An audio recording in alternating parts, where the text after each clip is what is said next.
Okay, my mother. My mother drove me 150 miles to buy my first bra. Apparently, there wasn't a single one in northern New Hampshire small enough to fit me. But she was a tireless hunter, and my breasts had been bugging her for nearly 2 years. They sat on my chest like a couple of newly cracked eggs. Not grade A free-range chicken eggs, more like pigeon or quail. My mother worried about those eggs. My shirts were too thin. They showed too much yolk, I guess. She hated the way I hunched my shoulders and hid myself in baggy sweaters. She wasn't shy when it came to her body, and she found it irritating when her 12-year-old daughter did. Her solution? A girl's trip to Boston, which she called civilization. She marched me into Saks, where 20 minutes later, I shivered, bare-chested, in a dressing room while Mom and the saleswomen shook their heads and put the smallest bras back in the boxes. My mother insisted there must be a solution. She'd driven three hours with a cranky preteen, and she wasn't going home without a victory. I stood there naked and powerless, while the two women scrutinized and strategized. I wanted to die. Then the saleswoman, a bossy, bosomy woman with a Brooklyn accent and a cigarette laugh, brought out the only option left, a training bra. An elongated Band-Aid with straps and 2 bits of cotton that flattened my raw little yolks until they looked like they'd been fried over easy. My mother and her new best friend stood with the curtain to the dressing room flung open while they surveyed their work. Other customers eyed me and chuckled as they passed to their dressing rooms. "Close the curtain," I hissed. "We're all women," Mom said. "There's no need to be self-conscious." I hated her then. I hated them all.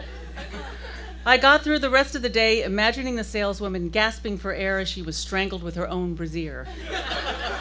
I imagined a bloody 10-car wreck on our way home that only I would survive. And if by chance my mom did survive, I'd never let her near me, or not into a dressing room again with me. But 25 years later, we were once again in Boston for a Just Us trip. I was in my 30s and taking a break from an ordinary job that my mother insisted on describing as high-powered businesswoman.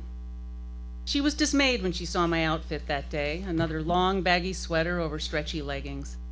But I ignored her, and she let it go while we lunched on raw oysters and thick clam chowder before heading to a movie. On the way to the theater, Mom saw a sign. Saks was having a sale. It would, she pointed out, be possible to get to the theater by walking through the store. Her eyes shone, her nostrils quivered. She vanished into Saks, and I, full of lunch and empty of suspicion, followed her. I found myself surrounded by expensive designer business suits. Even the sale price was exorbitant, $250 for a skirt and another $350 for a matching jacket, way out of my budget range. Still, I was eyeing a pair of black silk pants when I heard a sort of chirp behind me. "Hi, I'm Carol. I'm the Dana Buckman specialist. May I help you?" When I turned, I found a tiny parakeet of a woman in a lime green silk miniskirt, matching jacket, spike heels, and a glossy pink smile. Her turquoise eyes glittered at me. I edged away and looked over my shoulder for my mother. By the time I looked back, Carol was holding a beautiful black skirt and a great black jacket. The jacket was my size, but the skirt was at least a size too small. Just then, my mother returned. "Oh, that's perfect," she said to Carol. "My daughter, you know, is a high-powered businesswoman." Carol, to her credit, didn't bat an eye. Instead, she invited us to follow her to the dressing room. Now, it would just be a few minutes, I told myself, and the suit was great. Why not at least pretend to be a high-powered businesswoman? Inside the dressing room loomed a large pedestal surrounded by 3 huge mirrors. I saw my reflection in each of them and quailed a little. My mother told me she was going out to look for a blouse that would complete the outfit. I removed my leggings. I sucked in my stomach, reached for the skirt, zipped it part way. I was happy with what I saw. I peeled off my sweater and climbed up on the pedestal for a better look. Not bad, but it was a little too small. Just then, a knock on the door. "Honey, it's me." My mother had returned, empty-handed, but still eager to help. She left the door swinging open and launched in. "Very nice, smashing, but you definitely need the next size up. Close the door." "Oh, that's right," she said. "You were always so modest. I never understood why." That was it. I needed to get out of that skirt and get to the movies before she said another word. Then I noticed the zipper wouldn't move. At least, it would not go down. "Mom, something's wrong." My mother adjusted her glasses and stooped to get a better look. "Maybe some material caught in it," she said. Reflexively, I yanked. The zipper shot upward and stopped at the waistband, which was now so tight I could not take a complete breath. My mother said, "Oh my God." She straightened up and stared at my backside in horror. I was gasping. No matter how straight I pulled myself up or attempted to suck it in, a roll of pink and white flab flopped over the top of the waistband. I twisted around to see. The zipper had derailed. The skirt looked split open, exposing my back and the hole in my floral print cotton Jockey for Her briefs. I heard Carol's voice outside the door. "Did your mom find you?" she sing-songed through the louvered doors. "Yes, thank you, she's right here." "How is everything?" "Fine, just fine." My mother's eyebrows shot up. I shook my head at her. "I have to run over to my manager's office for just a sec. Be right back, okay?" "Okay." My mother said, "Don't be crazy, she can help. It's her job." "We just need to zip it back down," I said. "You hold, I'll pull." "All right," she said. She took the outer edges of the zipper and pulled them together.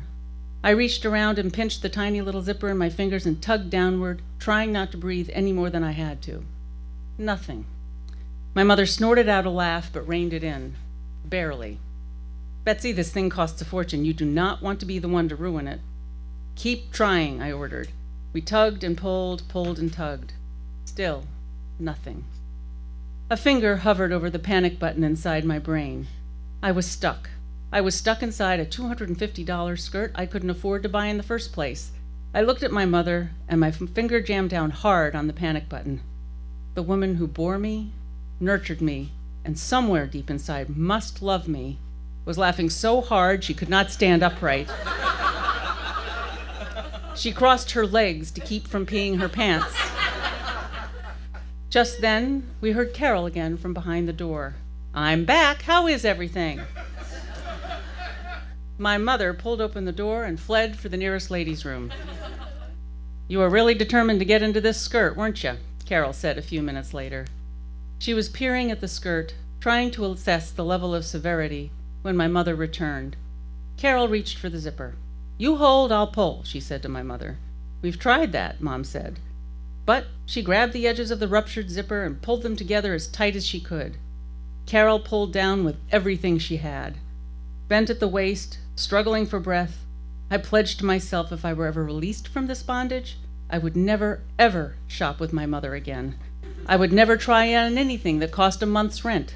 I would wear elastic. It's not working," my mother said. "We may have to get the jaws of life." This was Carol's attempt at humor. I stared into the mirror at my mother, who collapsed again into another giggle. Because of her, I'd have to wear this skirt like a girdle of shame for the rest of my life. "Well, we'll have to call tailoring," Carol said. This time there was silence in the dressing room after she left. What was tailoring? And what would it do that hadn't already been done? Within minutes, there was a short rap on the door, and Carol entered with a tiny woman in a cardigan. Picture Dr. Ruth on a bad day. The woman carried a large wicker basket filled with needles, thread, and blades of all sizes. Her mouth was a single grim line. "What is the problem?" Carol simply pointed to the back of the skirt. "Ah." The woman put down the basket and moved in with a determined expression. "You will hold, I will pull," she said.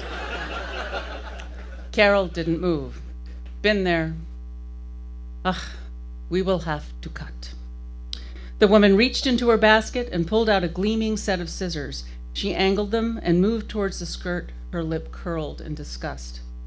Then, snip. I could breathe again.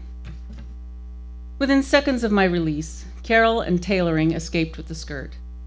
It was just Mom and me, shivering in my holy undies, grateful that the store wouldn't make me pay for the skirt. All I wanted was to get to the movie and put the whole thing behind me. Then Mom held up the silk jacket with a wistful look. "You know, maybe you could order a larger skirt just to see," she said. Then she caught my eye in the mirror and put the jacket back on the hanger with a sigh. "I'll wait outside," she said. She left the door wide open. A scream gathered in my now released gut. I felt it roaring to my throat. But before I could make a single sound, my mother returned. She smiled gently at me and carefully closed the door behind her.